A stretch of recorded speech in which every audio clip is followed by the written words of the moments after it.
Tidak mungkin, logika Anda mengatakan tidak mungkin. Berdoa enggak? Ya enggak dong. Ya, jadi selagi Anda masih berdoa, Anda masih merawat harapan itu. Sekecil apapun harapan tidak hilang. Nah, ketika harapan kita masih ada, sekalipun Anda jatuh berkali-kali, Anda akan bangkit berkali-kali. Selagi Anda setiap jatuh bangkit lagi, berarti Anda belum gagal. Ya, hanya istilah para motivator itu keberhasilan yang tertunda. Saya kira seperti itulah kira-kira.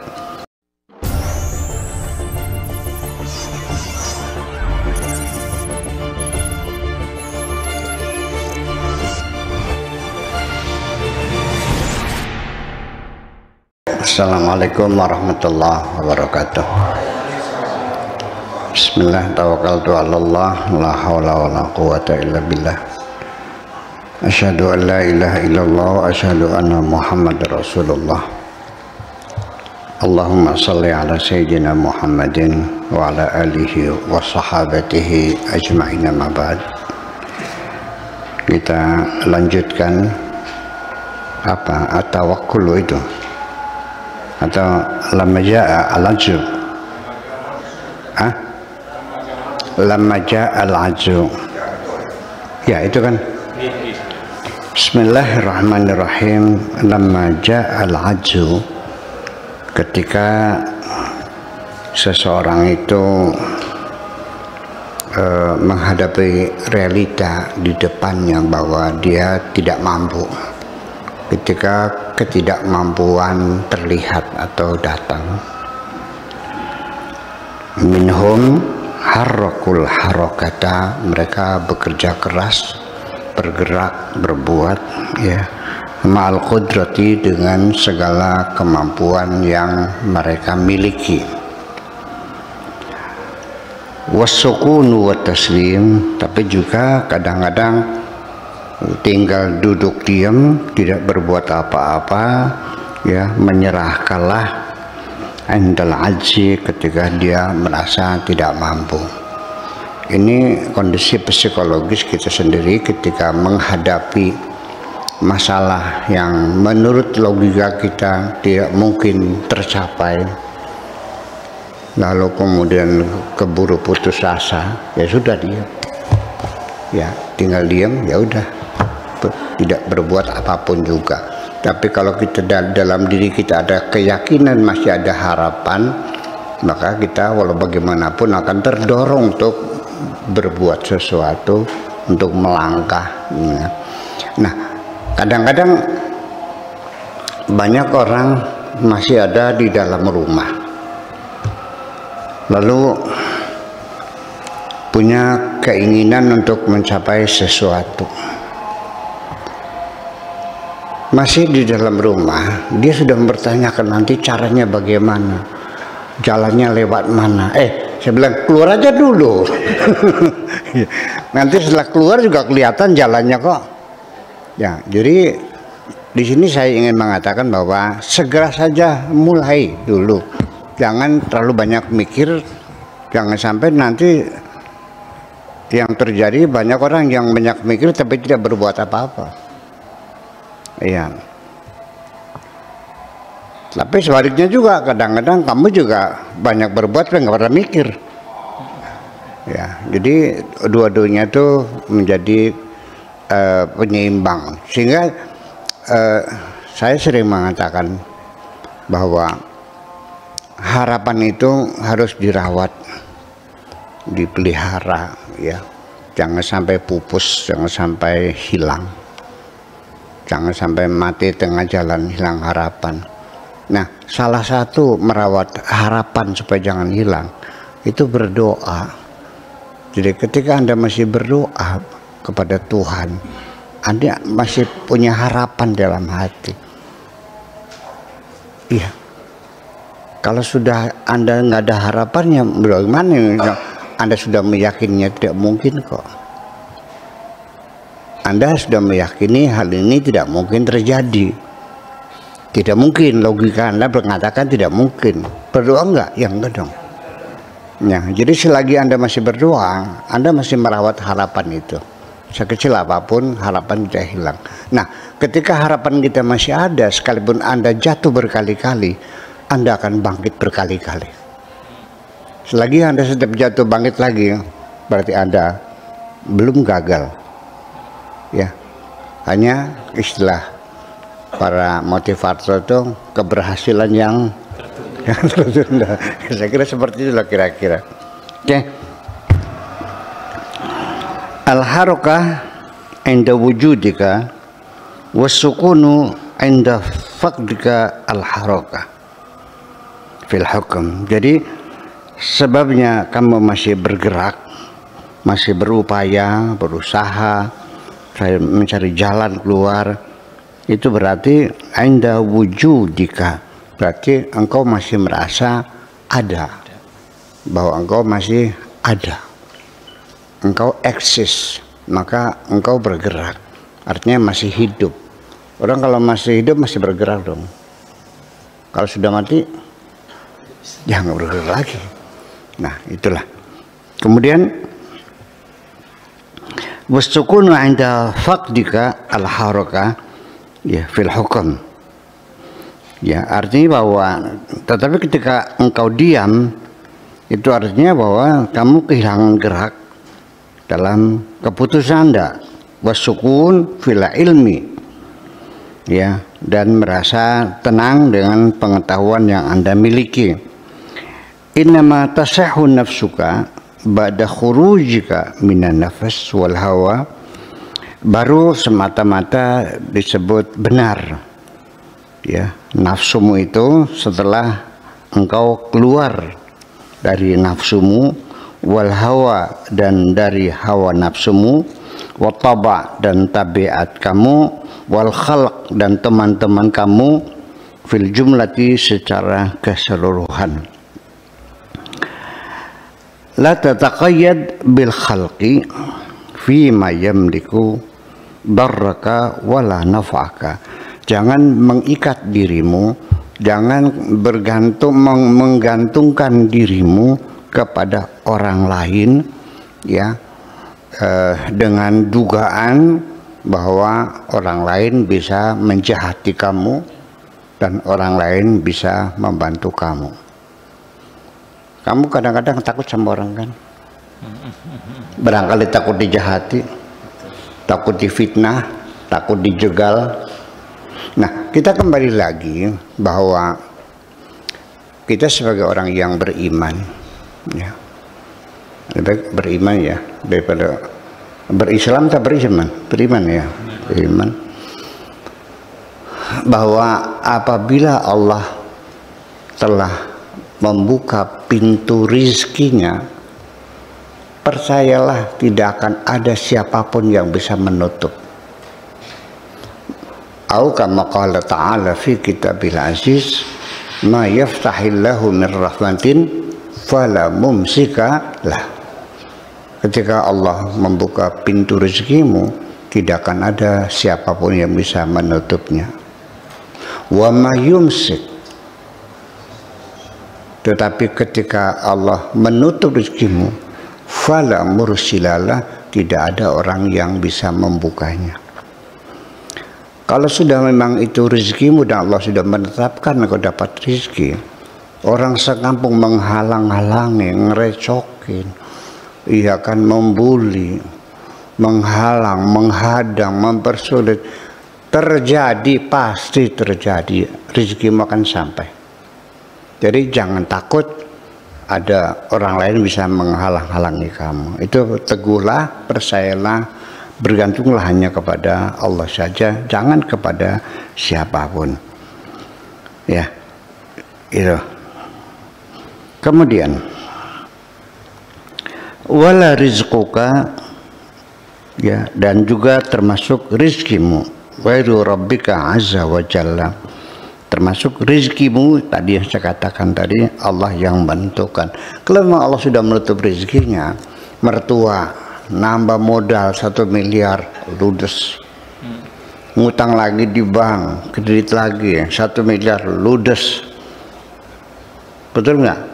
Nanam padi gabu gagal, nanam apa lagi, nanam ketimun, dicuri oleh si kancil. Iya, nanam ternak bebek mati semua kena racun, ya habis semuanya. Ya, jadi yang disebut dengan apa namanya perjalanan rezeki itu sendiri Allah yang menentukan. Makanya nggak usah ada kekhawatiran menyalahkan orang gara-gara kamu akhirnya saya gagal tidak dapat rezeki, nggak ada. Itu urusan Allah. Itu saya kira itu perlu diyakini seyakin-yakinnya. Kalau tidak hidup kamu menjadi gampang, menjadi cemas, ya meriang jadinya, ya tidak nyaman hidupnya, gitu. La tataqayyad bil khalqi fi ma yamliku darraka wala nafaka wala rizqaka ghairu rabbika azza wa jalla, kun abadan fi ta'atihi. Yang penting kamu selalu mentaati Allah secara konsisten dan konsekuen. Ya cobalah jalanilah agama yang kau yakini ya secara konsisten, ya jangan mencela-mencela, jangan leyap-leyap, ya. Wa amrahu wa nahyahu, segala perintahnya, segala larangannya cobalah ditaati semuanya itu. Udah percayakan dirimu, apa yang Tuhan mau perintahkan laksanakan, apa yang Tuhan mau larang ya jangan dilanggar, ya damailah hatimu, ya jangan banyak berbuat dosa. La yabqa biyadika syai'un siwallah azza wa jalla, ya sampai pada tahapan tidak ada apapun di tanganmu. Artinya sampai engkau merasakan di dunia aku tidak punya apa-apa kecuali hanya mengandalkan kepada Allah Subhanahu wa ta'ala saja. Ini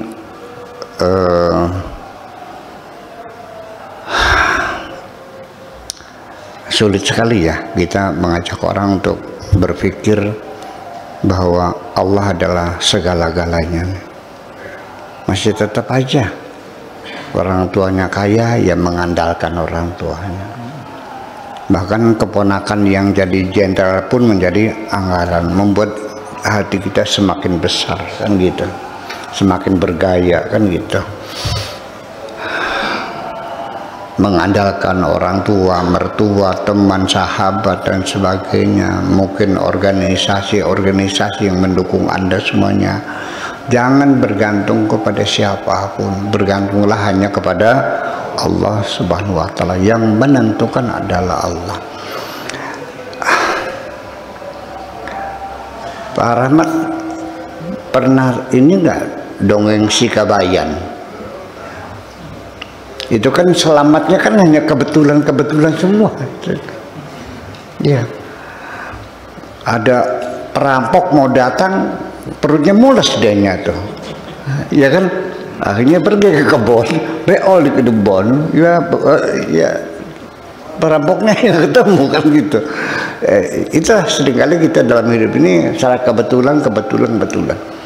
Dan itulah namanya perlindungan Allah, penjagaan Allah pada diri kita. Mungkin kita tidak sadar ya, tapi itu semuanya yang menyelamatkan adalah Allah Subhanahu wa ta'ala. Jangan bergantung kepada siapapun, bahwa la yabqa biyadika syai'un siwallah azza wa jalla, tidak ada lagi tinggal di tanganmu apapun kecuali Allah. Artinya engkau tidak memiliki pendukung siapapun, tidak mempunyai penolong siapapun. Semuanya yang mendukungmu, yang menolongmu, yang membantumu, yang menyelamatku, semuanya hanya Allah Subhanahu wa ta'ala. Fatasiru aghnal khalqi, dengan demikian maka engkau baru bisa menjadi orang terkaya di alam dunia ini. Kenapa? Karena engkau hanya bergantung kepada yang maha kaya, maka engkau menjadi orang yang paling kaya. Kalau engkau bergantung kepada orang-orang miskin, sesama kamu manusia yang tidak bisa apa-apa dan tidak punya apa-apa, ya Anda menjadi miskin. Ketika Anda bergantung kepada yang maha kuasa, nanti Anda akan selalu bisa. Tapi kalau bergantung kepada makhluk yang tidak bisa apa-apa, Anda nantinya bakal tidak bisa apa-apa juga. Itu. Jadi hanya bergantung kepada Allah Subhanahu wa taala, ya. Ketika Anda tidak bergantung kepada siapapun, berarti Anda sudah jadi orang kaya. Lalu orang kaya itu apa definisinya, apa sih? Orang yang duitnya banyak itu? Enggak juga. Orang kaya itu orang yang sudah tidak butuh siapapun dan sudah tidak butuh apapun. Itu yang paling kaya. Selagi engkau masih punya kebutuhan, masih banyak keinginan, berapapun uang yang kau miliki, engkau tetap dalam keadaan terus menerus dalam kekurangan dan tidak pernah cukup. Ya, jadi kalau pengen kaya, ya kurangilah keinginan itu. Itu persoalannya. Kalau masih punya keinginan, ya berapapun duitmu gak bakal cukup. Jadi orang kaya itu orang yang sudah tidak butuh apapun dan tidak butuh kepada siapapun. Itulah orang kaya. Lah iya. Jadi malah justru orang kaya akhirnya membutuhkan orang miskin. Atau orang miskin yang butuh sama orang kaya. Ayo tebak-tebakan dulu nih.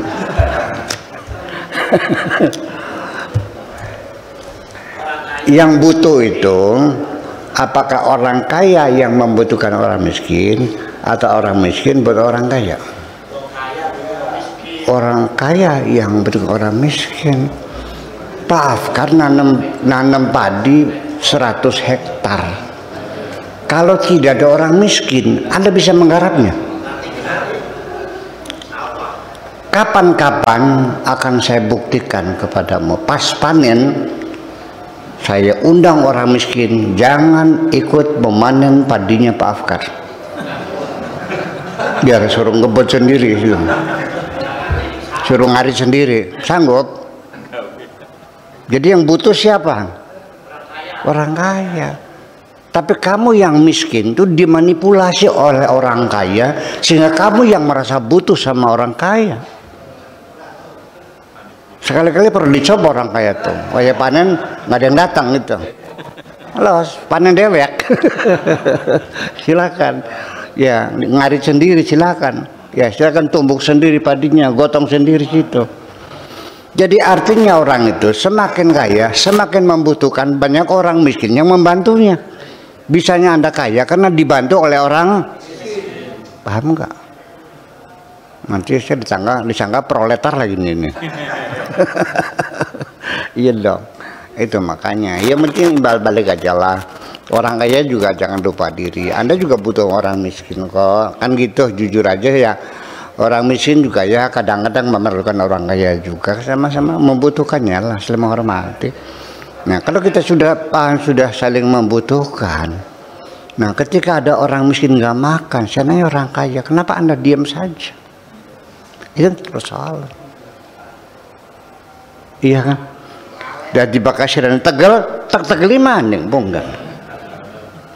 Ya, gitu persoalannya. Jadi orang kaya sendiri juga tidak merasa berkewajiban untuk makani orang miskin. Kenapa demikian? Karena kita ini masih pakai sistem personal, pribadi. Jadi orang kaya yang dermawan bagi-bagi Indomie, bagi-bagi beras, sehingga orang miskin itu merasakan kebaikan hati orang kaya, ya kan, sumbangannya, bantuannya dan sebagainya, ya, meminta belas kasihan orang kaya. Sebetulnya jangan kebaikan-kebaikan itu, ngasih makan orang miskin itu jangan diserahkan kepada kebaikan pribadi. yang nantinya orang miskin merasa berhutang budi. Tapi dalam sistem yang kita bikinkan dalam bermasyarakat ini, bahwa orang kaya berkewajiban ngasih makan orang miskin melalui sistem perpajakan, diadministrasikan. Jadi rakyat kita berterima kasih kepada negara, bukan kepada orang kaya itu. Paham? Paham? Ya iya. Nah kalau orang miskin semuanya dikasih makan cukup, hidupnya tenang, makan cukup, sakit tidak takut tidak bisa berobat, anak-anak tidak takut tidak bisa sekolah karena ada jaminan sosial yang ini, di situ yang akan menumbuhkan cinta tanah air yang sejati. Selesai, paham? Lah iya, ya kalau orang makannya susah, sakit, nggak bisa berobat, anak bisa sekolah, dari mana munculnya cinta tanah air itu? Paham? Bikin kayak ngomong kan? Iya. Nah itu persoalannya. Itulah kira-kira. Nah itu cerita nyimpang dulu, balik lagi, kita kembali. Tuhan kita adalah segala-galanya. Itu aja persoalannya.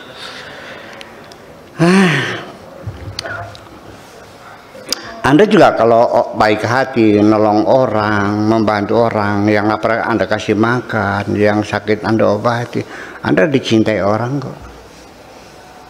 Percaya enggak? Lah ya iya itu.